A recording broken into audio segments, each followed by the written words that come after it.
bal waxyaabihii ugu daraa ee la kulantaa maxaad ka xasuutaa intii socdaalka ku jirtay horta si guud runtii waxaan dhihi karaa maadaama ay jirto furfuraan xagga saxaafadda ah maadaama deegaankii deegaan furan oo cid walba imaan karta uu yahay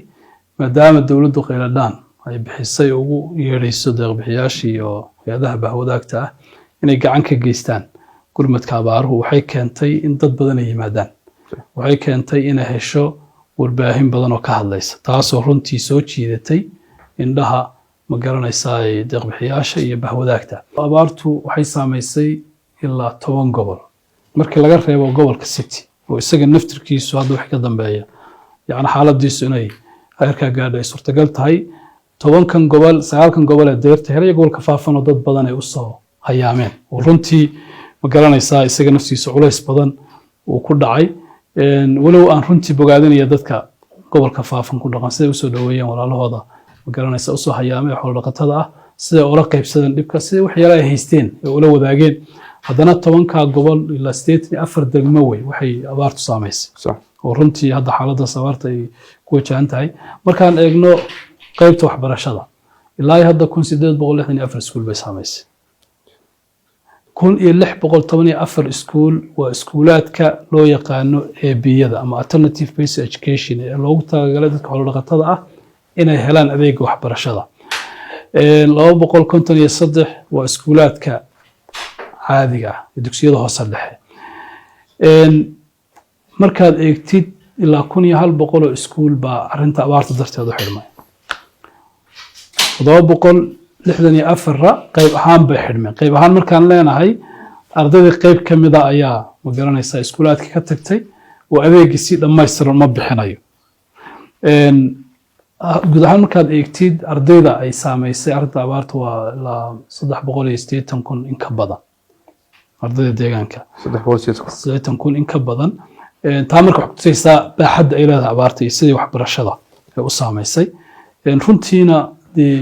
maadaama dadkii ay noloshii la tacaalayaan oo dadka xoolo dhaqatada markii xaaladan kale ku dhacdo way hayaamaan oo ka tagaan meelahay quraan joogeen waxay aadayaan meelo kale caruurtii marka way raacaysaa kama ay tagi karaan marka taasaa keentay in caruur badan ay ma garanaysaa ay noqdaan looxtuur ama ay baneeyaan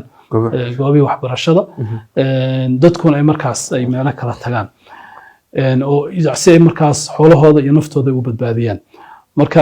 guud ahaan waa saas laakiin markaad eegtid waxyaabaha yacni jawaab celinta dhanka waxbarashada hadda culayska waxa la saaray waxay ahayd in nolosha bini aadamka la badbaadiyo oo dadku ay helaan biyo iyo ma garanaysaa iyo cunno sidoo kale xoolihii loo daweeyo laakiin waxbarasho ahaan anagoo la kaashanayna hay'adaha bahwadaagta sida ma garanaysaa hay'adda badbaadada carruurta ee caalamiga ah Save the Children awda oo kale ma garanaysaa CSP oo kale waxaan la sameeyay in la sameeyo quudinta ardayda ilaa 9 degmo in laga fuliyo oo gobolka Daawo gobolka Faafan iyo degmada Dhoobooyin oo gobolka Qorraxaya marka ilaa 74 dugsi baa laga fulinaya barnaamijkaas waxaana ka faa'iideysanaysaa in ka badan 40,000 oo arday oo la quudinayo marka arinta quudintu laba faa'iido bay leedahay waa midda koowaad carruurtu helayaan cunno nafaqo leh oo markaas yacni kaga badbaadaan inay nafaqo la'aan ku dhacdo nafaqo markay ardayga ay ku dhacdo waa mid caafimaadkiisa saameynaysa koritaankiisa saameynaysa fahankiisa saameynaysa marka taas ma garanaysaa faa'iido ka taho ilmuhu wuxuu leeyahay raashin cunno nafaqaysan oo marka caafimaadkiisa iyo koritaankiisa iyo fahanka waxbarashadiisaba ma garanaysaa ay ka caawinaysa ta kale waxay ilmuhu ku nagaanayaan oo ma garanaysaa uu imanaya iskuulaadkiisu marka waxbarashadiisu wato waxbarashada marka uu wadanaya kama kala gooysa marka labada faa'iido ay leedahay barnaamijkaas oo hay'adaha naga caawinayaan waa wana si guud ahaan qorshaan diyaarinay runtii xafis waxbarashahan aan arinta kaga jawaabin anagu culayska saarayna in ma garanaysaa iskuulaadkan yacni ay saamaysay abaartu sidii looga sameyn lahaa barnaamijka quudinta hay'ado kala duwan deeqbixiyaal baan la xiriirnay